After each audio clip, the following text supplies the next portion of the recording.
Assalamualaikum warahmatullahi wabarakatuh. Alhamdulillah, alhamdulillahilladzi hadana li hadza wa ma kunna linahtadiya laula an hadanallah wa asyhadu an la ilaha illallah wahdahu la syarikalah wa asyhadu anna Muhammadan abduhu wa rasuluh.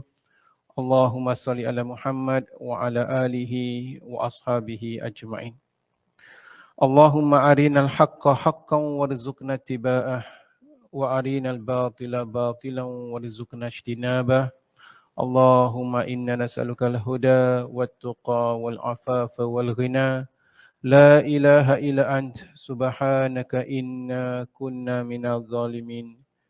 Allahumma inna asbahna minka fi ni'matin wa afiyatin wa sitar. فأتم علينا نعمتك وعافيتك وسترك في الدنيا والآخرة. ربنا زدنا علما نافعا مباركا ولا حول ولا قوة إلا بالله العلي العظيم. Alhamdulillah, hadirin dan hadirat yang dirahmati Allah. Pertama sekali, marilah kita memanjatkan kesyukuran kepada Allah Subhanahu wa taala.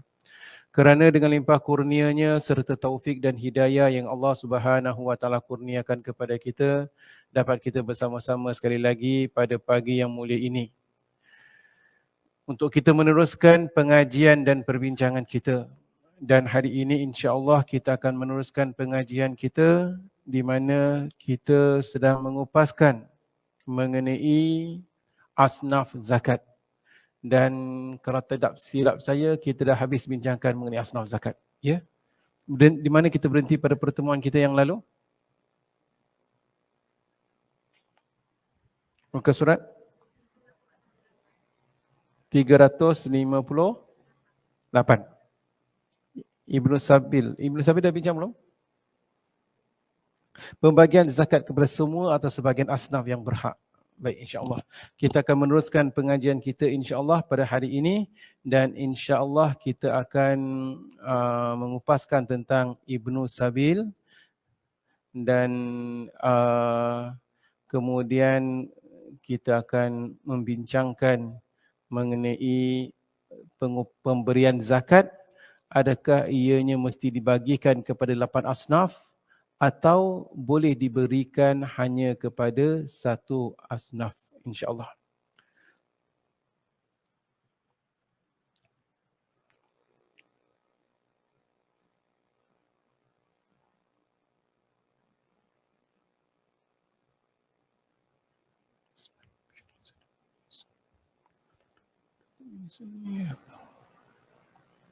Baik, hadirin dan hadirat yang dirahmati Allah. Pada pertemuan kita yang lalu telah kita kupaskan beberapa perkara-perkara yang berhubung kait dengan asnaf zakat dan telah kita mengetahui di sana ada golongan-golongan yang berhak menerima zakat dan golongan-golongan yang tidak boleh menerima zakat. Akan kita bincangkan lagi nanti golongan-golongan yang dilarang menerima zakat. Hari ini insya-Allah kita akan meneruskan perbincangan kita di mana perbincangan kita mengenai siapakah golongan yang terakhir yang boleh menerima zakat. Hadirin dan hadirat yang dirahmati Allah, kalau kita renungkan daripada surah At-Taubah ayat ke-61, di mana dalam surah At-Taubah ayat ke-61 Allah Subhanahu wa taala berfirman, innamas sadaqatu lil fuqara'i wal masakina. Sesungguhnya zakat itu diagihkan kepada para fuqara. Innamas sadaqatu lil fuqara'i wal masakini wal amilina 'alaiha. Zakat itu diagihkan kepada 8 asnaf. Pertama fakir, kedua miskin, ketiga amil. Wal mu'allafati qulubuhum. Mu'allaf telah kita bincangkan. Wa fir riqabi, dan orang-orang yang ingin membebaskan daripada penghambaan. Wal gharimina, yakni para gharimin, orang-orang yang berhutang. Wa fi sabilillahi, dan orang-orang yang berada fi sabilillah. Wa bnis sabil, Yang terakhir, golongan yang boleh menerima zakat adalah Ibnu Sabil. Faridatan minallah wallahu alimun hakim. Demikianlah yang diwajibkan kepada oleh Allah Subhanahu wa taala, dan Allah Taala Maha mengetahui lagi Maha bijaksana. Selepas kita kupaskan 7 golongan yang lain yang telah kita bincangkan boleh menerima zakat, hari ini kita meneruskan apa yang dimaksudkan dengan Ibnu Sabil. Daripada perbincangan-perbincangan kita yang lalu telah kita mengetahui zakat itu hanya boleh diagihkan kepada golongan-golongan yang disebutkan dalam ayat ini, yakni fakir miskin dan amil, orang-orang yang ingin membebaskan diri mereka daripada penghambaan, orang-orang yang ingin mu'allafati qulubuhum, yang ingin dijinakkan hatinya kepada Islam, dan wafir riqab, yakni orang-orang yang berhutang, mereka-mereka yang berada di fi sabilillah, dan yang terakhir adalah Ibnu Sabil. Apa yang dimaksudkan dengan Ibnu Sabil? Ianya bukanlah seorang yang dikatakan fakir, bukan seseorang yang dikatakan miskin, bukan seseorang yang dikatakan fi sabilillah atau sebagainya. Ibnu Sabil maksudnya adalah seseorang yang terputus di dalam perjalanan. Katakan, ada seseorang yang berada dalam keadaan musafir. Kemudian dalam keadaan musafir, semua hartanya dirompak, dicuri. Dia tak ada duit untuk pulang. Jadi bagaimana dalam hal sedemikian? Dia boleh pergi kepada badan zakat katakan, atau kita ada duit zakat, kita boleh agihkan, kita boleh berikan kepadanya. Jadi yang penting kita tahu dia itu jujur, kita tahu dia itu tidak menipu, dan dia itu berada dalam keadaan terputus perjalanan, kita boleh berikan duit zakat. Dalam apa juga hal. Katakan dia nak beli tiket kereta api ke tiket bas, nak pulang balik kampung. Kemudian dah sampai kat depan, tiket dia hilang. Jadi stesen tu katakan pergi beli tiket baru. Dia tak ada duit, betul-betul dah tak ada duit. Ni duit terakhir untuk balik kampung. Kita nampak orang sedemikian. Kenapa dek? Tiket hilang, dah tak boleh balik. Tiket kapal terbang ke, tiket kereta api ke, tiket bas. Kalau kita ada zakat, baiklah, tak apa, saya belikan tiket baru. Dia dikira sebagai Ibnu Sabil. Seseorang yang terputus di dalam perjalanan. Ataupun seseorang yang terputus dalam perjalanan tersangkut di sebuah tempat. Katakan, contoh, seseorang itu berada di sebuah negara, kemudian tiba-tiba ketika COVID, shutdown, immediate shutdown. Airport tutup, kapal terbang dah tak boleh berlepas, dia berada di negara itu. Tersendat. Berapa lama? Sama ada sebulan, 3 bulan, setahun, sikit breaker, 3 tahun. Jadi macam mana dia nak balik? Dia tersendat kat sini, tak boleh pulang. Sama ada orang tu orang Malaysia tersendat kat Singapura. Orang itu orang Singapura tersendat kat Malaysia. Kalau dia ada duit, alhamdulillah. Kita kupaskan orang yang tersendat dan terputus keuangannya. Jadi aku duduk kat Singapura ni tak boleh balik. Nak balik, perbatasan Causeway semua tutup. Immediate. Jadi bagaimana? Saya tak ada duit. Dia nak sewa rumah. Kalau perlu duit untuk kita berikan duit sewa rumah selama dia tersendat, duit makan dan minum selama dia tersendat, kalau kita ada duit zakat, kita boleh berikan. Ibnu Sabil.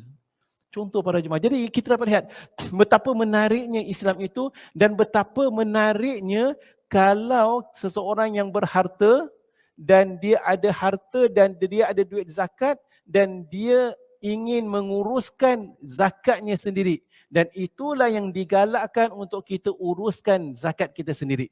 Dan kalau ada terjumpa orang-orang sedemikian, alhamdulillah, kita ada budget untuk Ibnu Sabil. Alhamdulillah. Jadi di sini para jemaah yang dirahmati Allah, kita kupaskan. Di muka surat 358, Al-Imam Said Sabiq rahimahumullah menjelaskan. Para ulama bersepakat bahawasanya musafir itu orang yang bermusafir lah, traveller, yang terputus bekalan sehingga tidak dapat meneruskan perjalanan pulang menuju negaranya berhak diberi bahagian zakat, sehingga dengan begitu dapat membantunya sampai ke tempat tujuan. Jadi maksudnya seperti yang kita katakan tadi, katakan terputus, tiket hilang atau apa juga hal, boleh kita belikan tiket. Jika tidak sedikit pun dari hartanya tersisa disebabkan keterputusan bekalan yang mengejut tersebut. Ulama mengemukakan antara syarat agar Ibnu Sabil berhak menerima zakat bahawa perjalanannya hendaklah perjalanan bertujuan untuk melaksanakan amal ibadah, bukan musafir yang bertujuan untuk berbuat maksiat. Baik. Jadi sebagian ulama mengatakan, baik, kalau seseorang itu terputus, at least kita kena tengok kenapa awak berada di sini. Saya berada di sini pasal mencari rezeki, pasal kerja lalu shutdown. Qualify. Saya berada di sini kerana ada urusan nak ziarah sedara atau sebagainya. Nak cari sedara tak jumpa. Qualify. Yang tak qualify adalah seseorang itu pergi ke sebuah negara, nas'allallahu salama wal afiyah. Wa iyadzubillah. Katakan, dengan tujuan berbuat maksiat. Awak pergi ke Singapura pasal nak pergi kasino. Kasino tempat sentosa, contohlah ya. Ni saya dah bawa duit atau awak pergi Genting tu pasal nak pergi kasino. Jadi nak pergi kasino, dah sampai Genting, nak perjalanan balik, shutdown pula. Sikit mereka. Jadi macam mana tersendat? Tersendat kat mana? Kat Genting.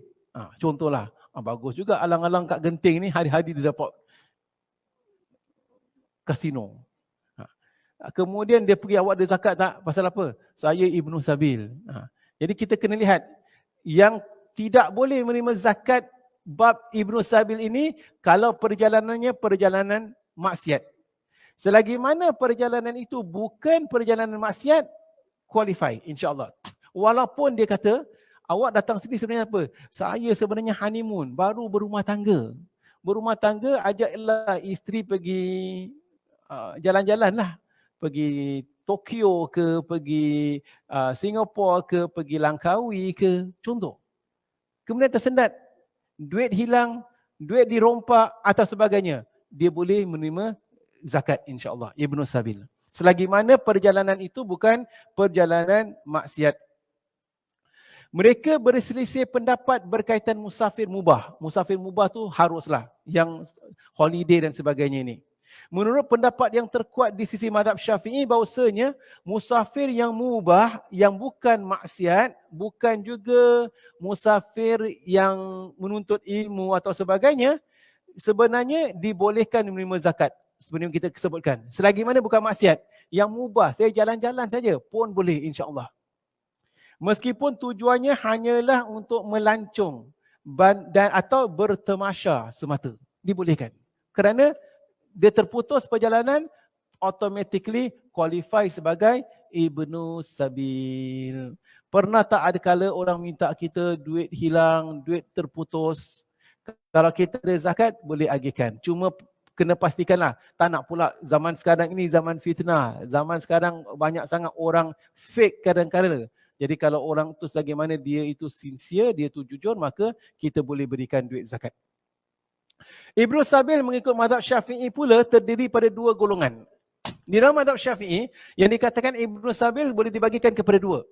Pertama, seseorang yang musafir di dalam negerinya sendiri. Kedua, orang asing yang bermusafir dengan melintasi sesebuah negara yang lain.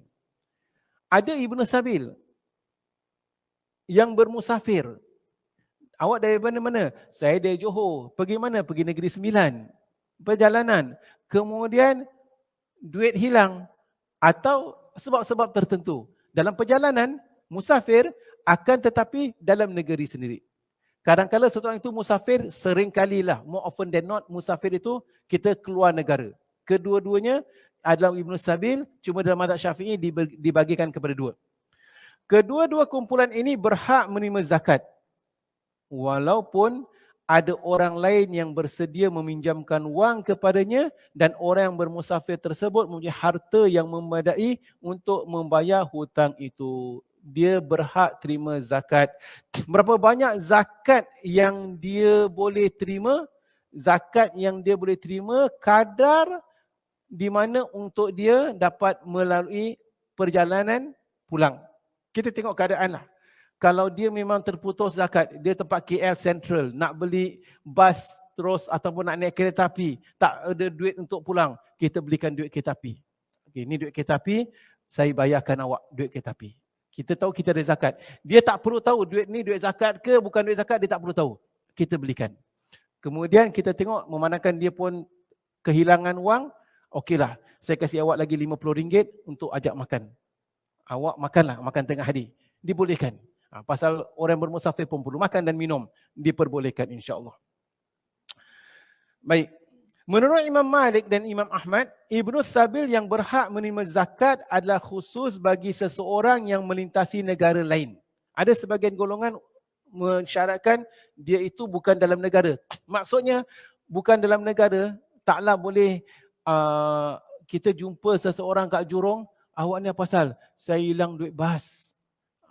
Nak balik tak ada duit. Awak tinggal mana? Saya tinggal Tampines. Ibnu Sabil ni sekarang. Okeylah, duit taksi. Ibnu Sabil tak tu?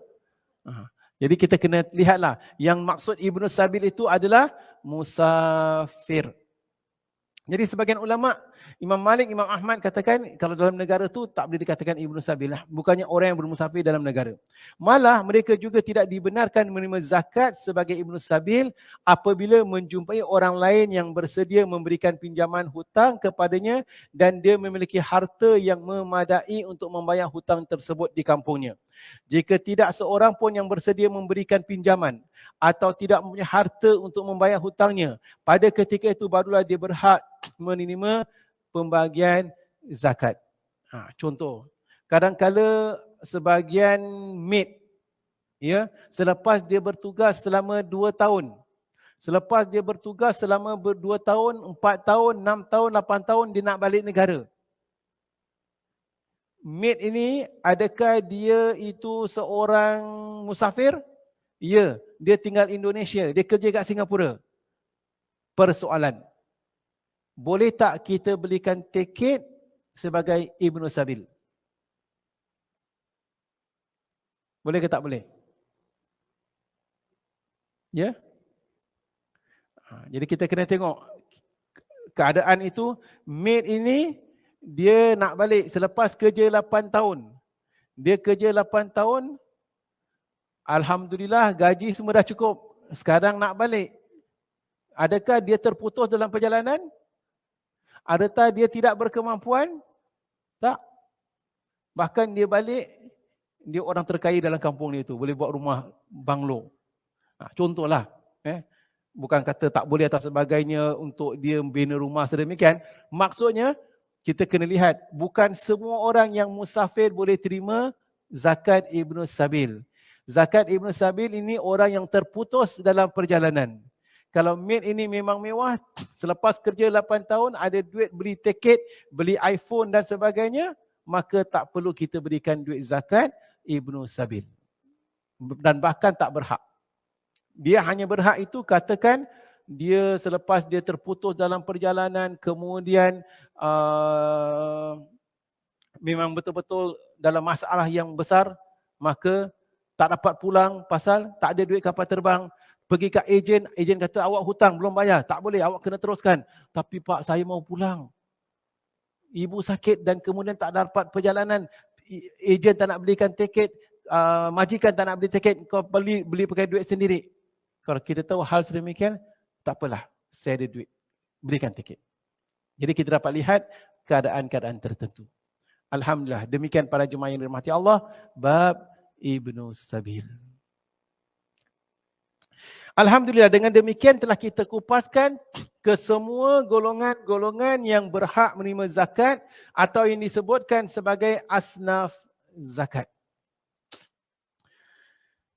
Perbincangan seterusnya adalah, baik Ustaz, kita dah belajar siapakah golongan-golongan orang-orang yang boleh terima zakat. 8 asnaf. Tidak semestinya ibu tunggal boleh terima zakat. Kerana apa? Tak semestinya ibu tunggal tu miskin. Tidak semestinya anak yatim boleh terima zakat. Kerana apa? Dalam ayat Quran tak disebutkan anak yatim. Anak yatim kalau miskin dia boleh terima zakat. Anak yatim kalau mewarisi harta yang melimpah ruah daripada arwah ibu atau bapanya, tak boleh terima zakat. Jadi kita kena lihat 8 asnaf tersebut. Perbincangan seterusnya adalah, selepas kita mengetahui 8 asnaf, persoalannya, Ustaz, saya ada duit zakat. Adakah saya wajib berikan kepada kesemua 8 asnaf itu atau memadai untuk saya berikan kepada sebahagian daripada 8 asnaf tersebut? Bahkan saya ada duit zakat, tak seberapa lah Ustaz, $200. Boleh tak saya hanya berikan kepada satu orang? Atau mesti kita cut $200 itu diberikan kepada 8 asnaf? Ini perbincangan kita seterusnya. Sebelum kita bincangkan bab ini, ada soalan tak mengenai bab asnaf-asnaf zakat tadi? Kalau ada, kita bincangkan tentang asnaf zakat supaya kita mengetahui siapakah yang berhak menerima zakat. Ada soalan, silakan.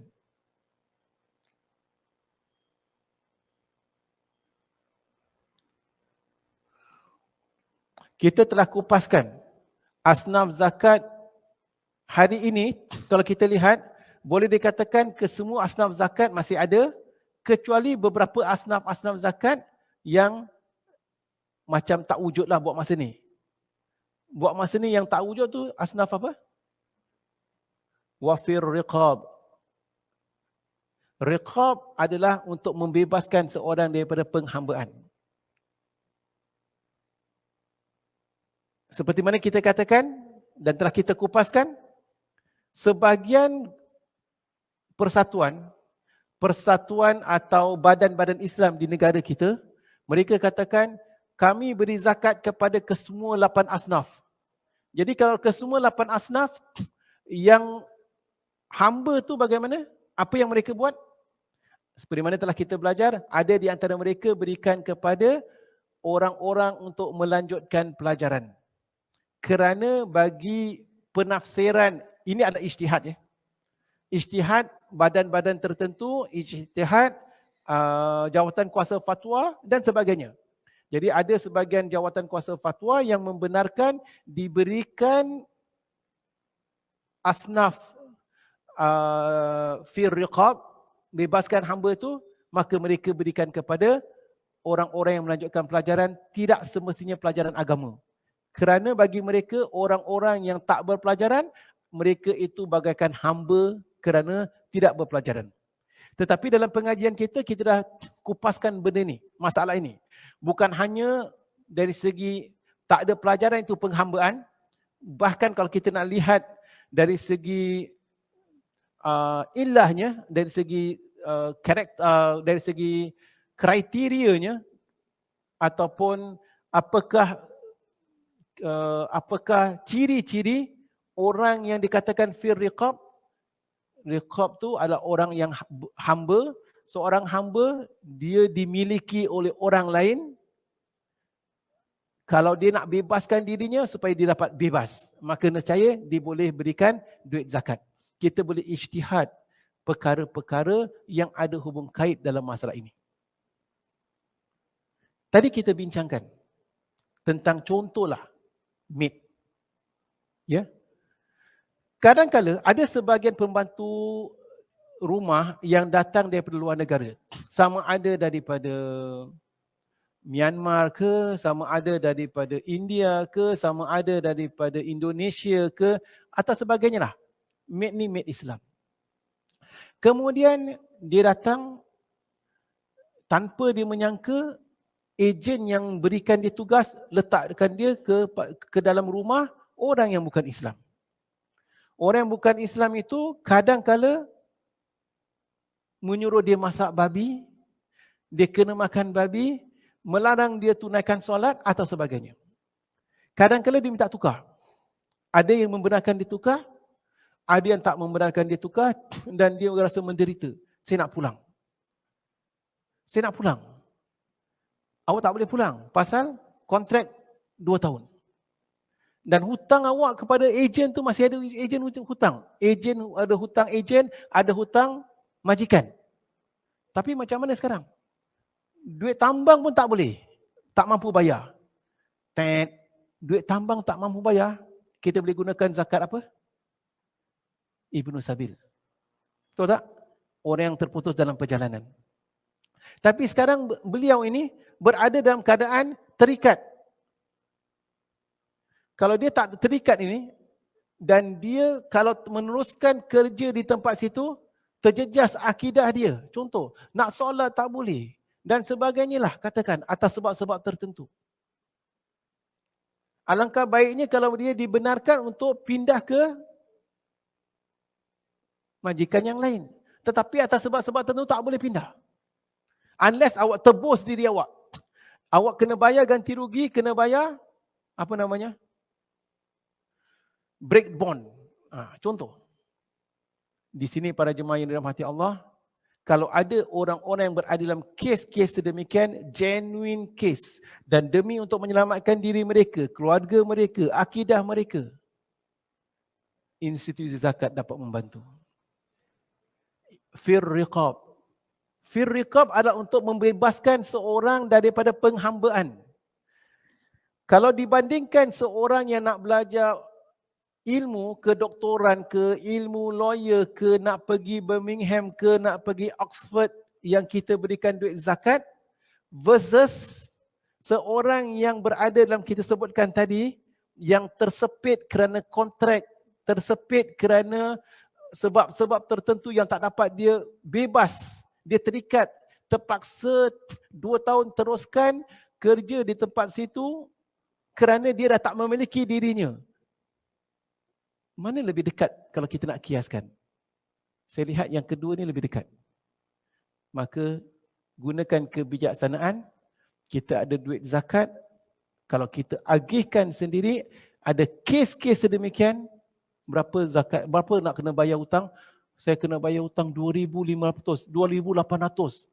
Pasal nak kena bayar hutang untuk break the contract, 2,800. Tak mengapa, saya ada zakat. Bayarkan zakat, baik. Bincangkan, tak apa, saya sponsor. Uruskan, awak ni selamat pulang, pastikan selamat dalam perjalanan pulang ke pangkuan keluarga. Don't be naive lain kali. Belajar daripada kesilapan.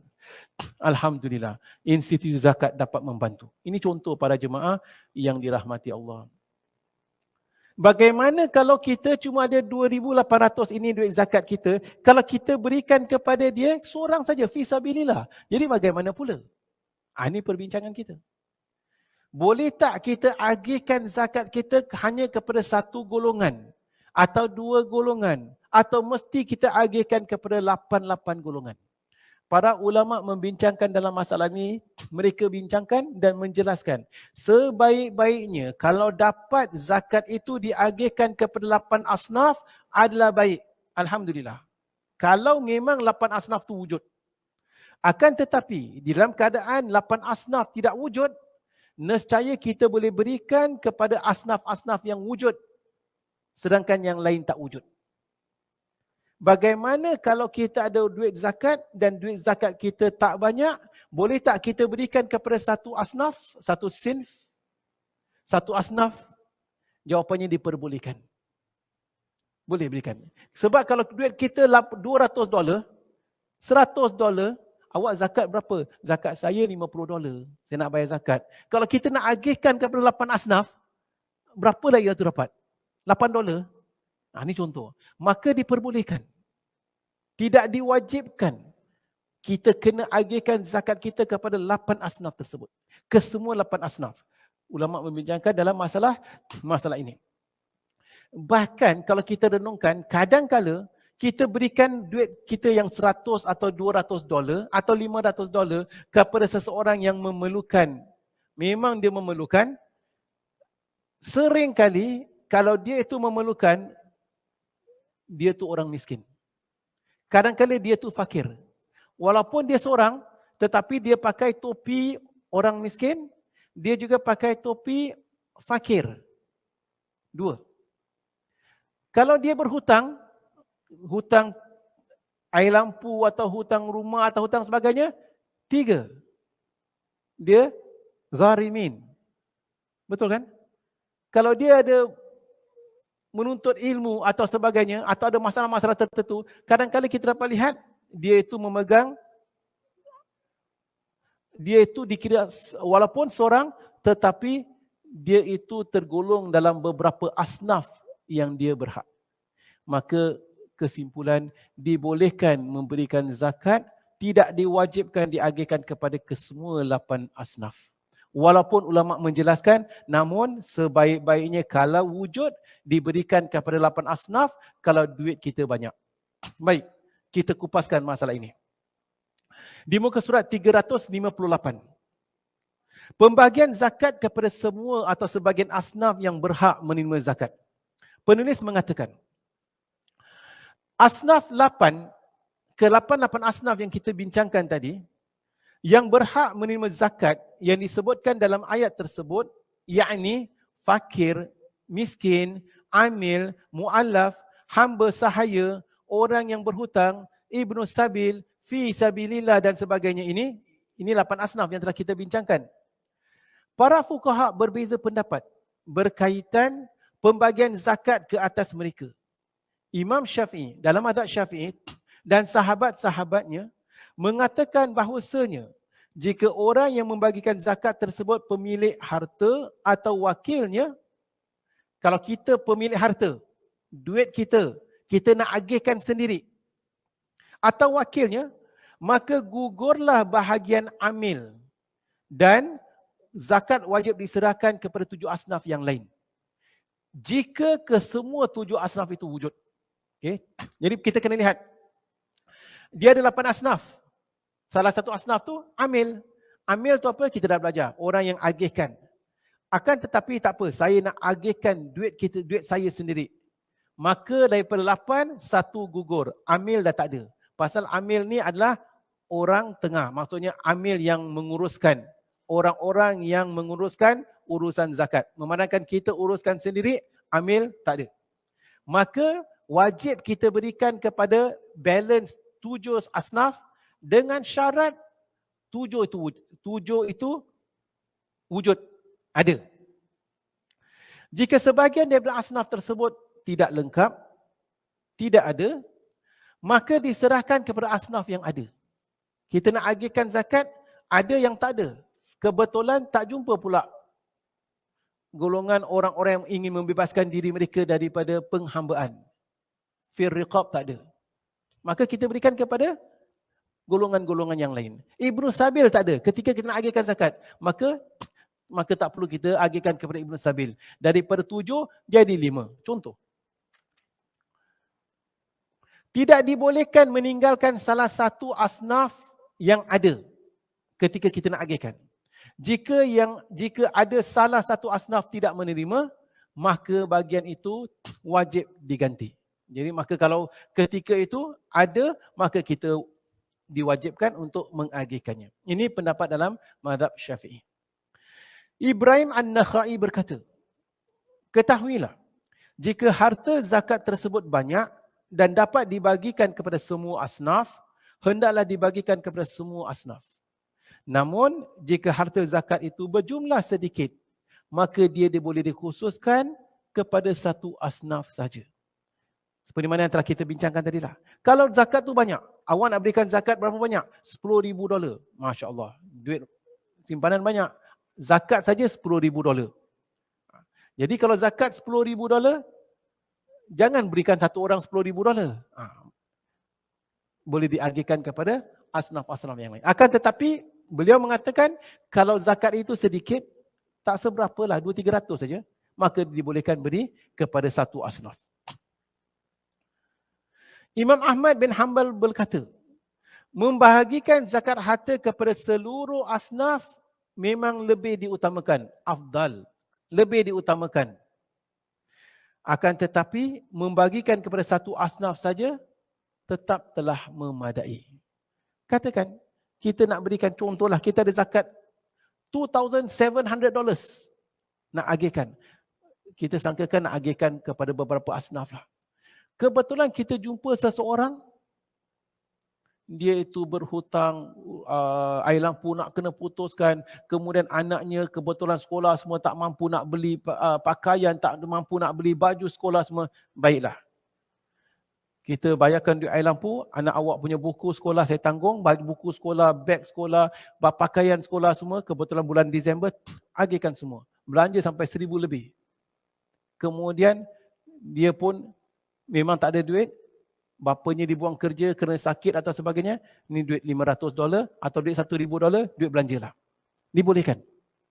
Tanpa kita sedari, walaupun kita berikan kepada seorang, dia itu fakir, dia itu miskin, dia itu gharimin, berhutang. Kalau nak ikut fatwa Singapura, dia itu orang yang nak melanjutkan pelajaran, dikatakan sebagai fir riqab, yang ingin membebaskan daripada penghambaan, 4 walaupun seorang. Maka walaupun sekeluarga istilahnya, dibolehkan. Ini contohlah para jemaah. Jadi kita boleh gunakan kebijaksanaan.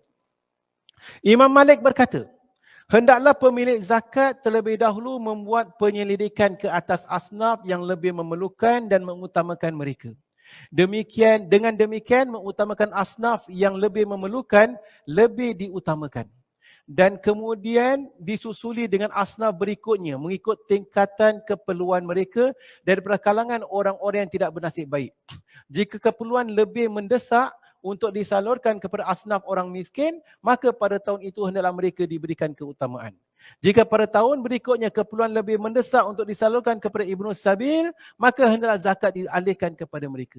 Jadi kita boleh lihat keperluan. Tahun ini kebetulan kita terjumpa dengan seseorang fakir, agihkan kepada mereka. Tahun depan kita terjumpa seorang yang kebetulan fi sabilillah, berikan kepada mereka. Tahun berikutnya Ibnu Sabil terputus dalam perjalanan, berikan. Ini contoh. Dan fi riqab, kita dah belajar dah beberapa golongan orang-orang yang boleh dikategorikan dalam masalah orang-orang yang membebaskan diri mereka daripada penghambaan.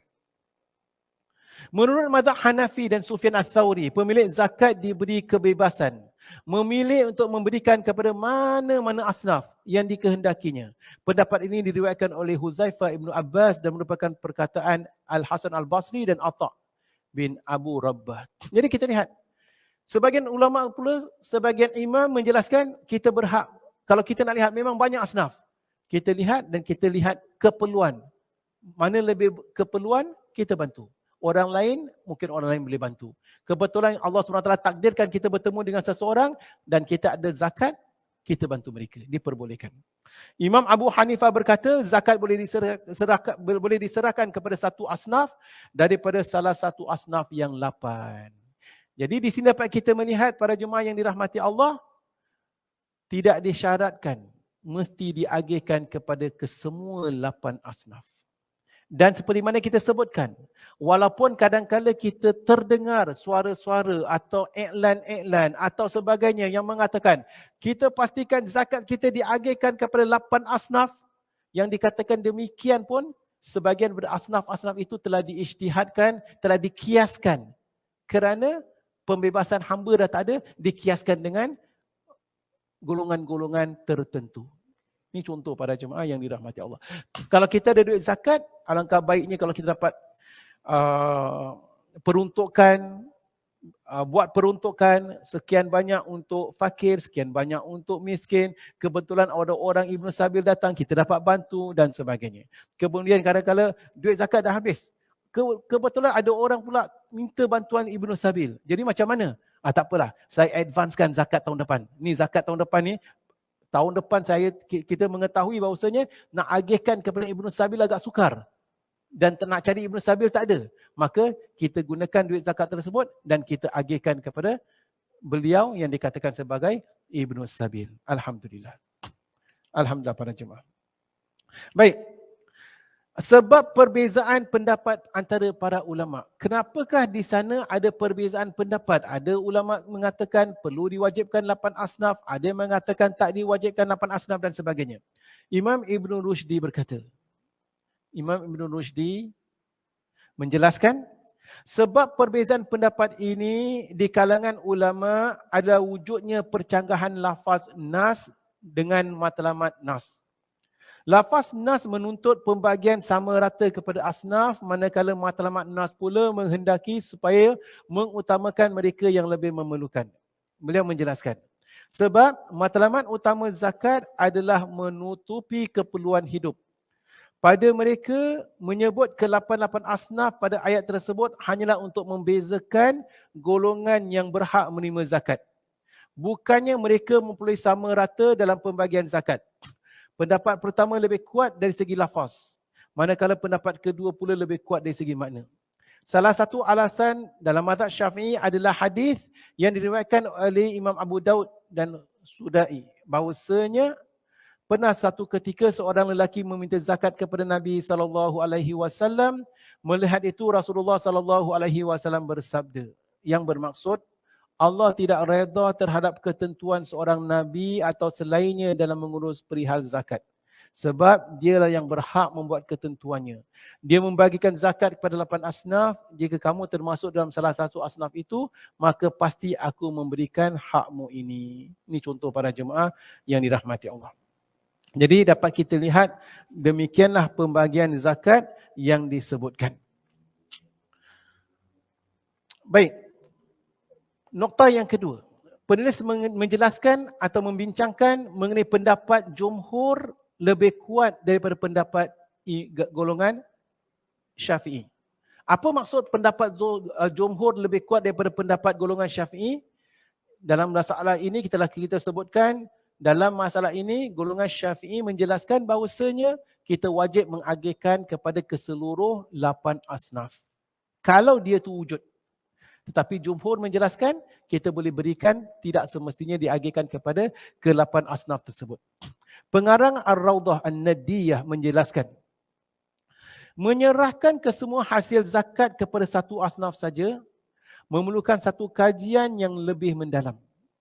Kesimpulannya, Allah Subhanahu Wa Taala menetapkan bahawasanya zakat dikhususkan kepada 8 asnaf sahaja. Tidak boleh diberikan kepada selain mereka. Namun, mengkhususkan pembagian zakat kepada 8 asnaf itu saja tidaklah bererti mesti diberikan sama rata di kalangan mereka. Di mana kesemua hasil zakat, sama ada sedikit atau banyak, mesti diagihkan sama rata di antara mereka. Ini bermaksud pembayaran zakat mesti diberikan kepada jenis asnaf ini. Jadi perbincangan kita adalah, katakan kita ada 8 asnaf, katakan kita ada $8,000 zakat. Adakah setiap asnaf $1,000? Fakir $1,000 bajet, miskin $1,000 bajet, amil $1,000 bajet, fi riqab $1,000 bajet. Contoh. Jadi ada yang mengatakan demikian, penulis menjelaskan di sini pendapat sedemikian itu bukanlah pendapat yang kuat. Ya, jadi itu bukan perkara yang dituntut. Jadi sesiapa yang berkewajipan untuk mengeluarkan zakat lalu diserahkan kepada salah satu jenis daripada golongan tersebut, maka sebenarnya dia telah melakukan apa yang telah diperintahkan kepada oleh Allah Subhanahu Wa Taala. Walaupun tidak diberikan kepada 8 asnaf. Dia telah melakukan apa yang diperintahkan oleh Allah SWT kepadanya dan dirinya sudah dianggap bebas daripada tuntutan kewajipan zakat. Jika, ini perbincangan lah ya, jika ada yang mengatakan diwajibkan ke atas pemilik harta apabila dia mempunyai satu nisab dari barang yang diwajibkan dikeluarkan zakatnya, membagikan sama rata kepada semua asnaf yang 8 ini sekiranya kesemuanya itu wujud. Di samping perkara ini akan mengakibatkan kesulitan dan kesusahan, dia bercanggah dengan apa yang dilakukan oleh kaum muslimin dahulu, sama ada salaf atau khalaf. Maksudnya, kalau ada orang katakan, tak, semestinya kita mesti berikan kepada semua 8 asnaf. Dan bahkan semua 8 asnaf kerana dibagikan rata. Jawapannya tidak benar. Bahkan di Singapura juga, di Singapura sendiri, termasuklah persatuan-persatuan atau badan-badan yang mengatakan kita berikan kepada semua 8 asnaf, hakikatnya mereka pun tak berikan sama rata.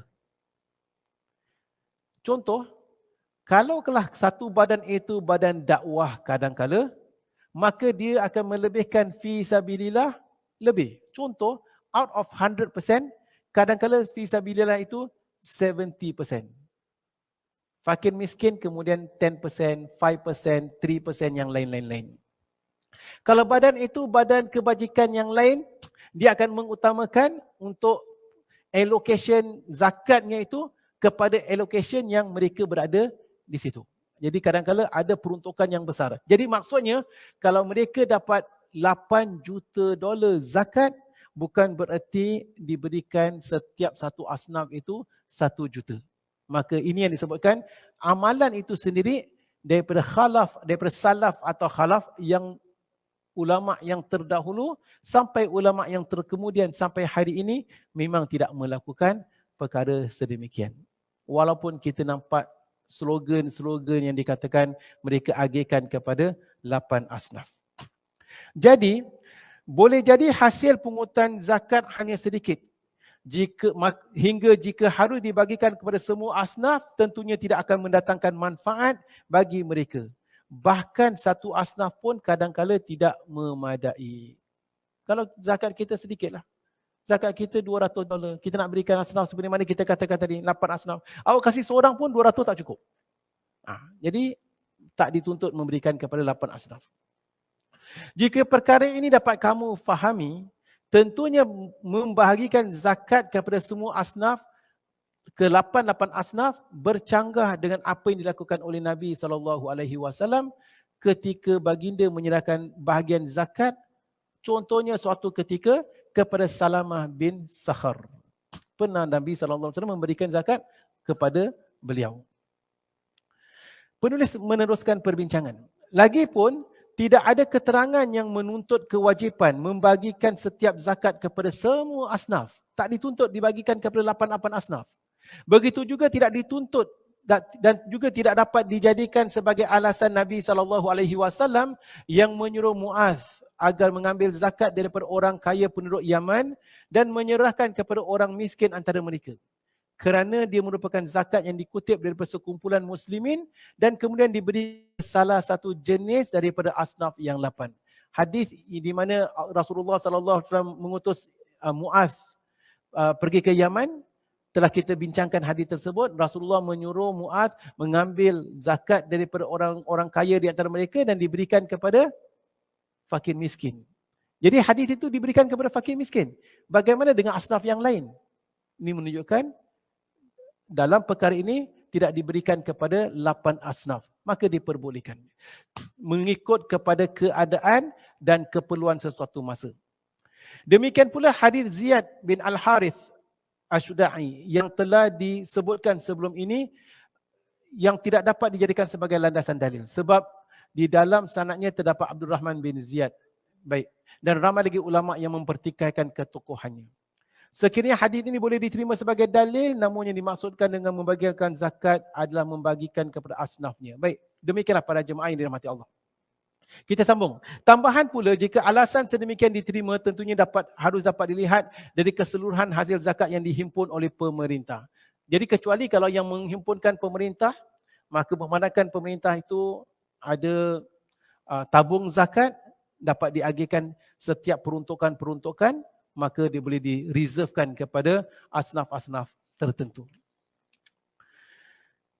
Apabila ketua pemerintah menghimpun seluruh hasil zakat dari penduduk sesuatu negara dan kesemua asnaf yang 8 turut hadir, maka setiap asnaf berhak menuntut haknya masing-masing sebagaimana telah ditetapkan Allah.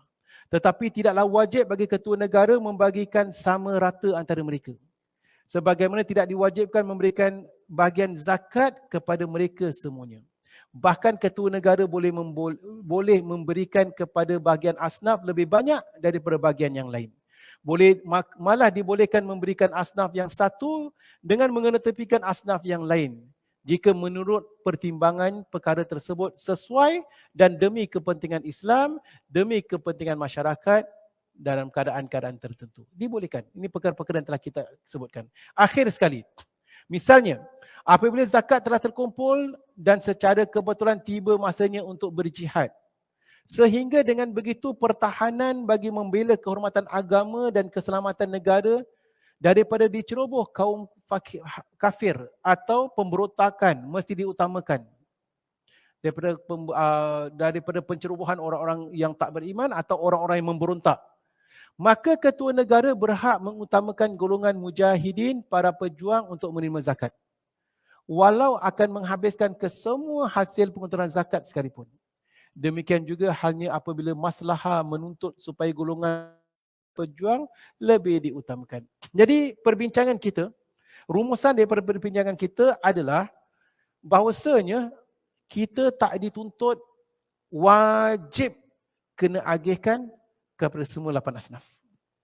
Dan yang kedua, kita juga tak dituntut berikan semua 8 asnaf tadi kalau ada sama bahagian. Kita boleh utamakan mana yang lebih keperluan berdasarkan keperluan-keperluan pada sesuatu masa. Wallahu a'lam bissawab.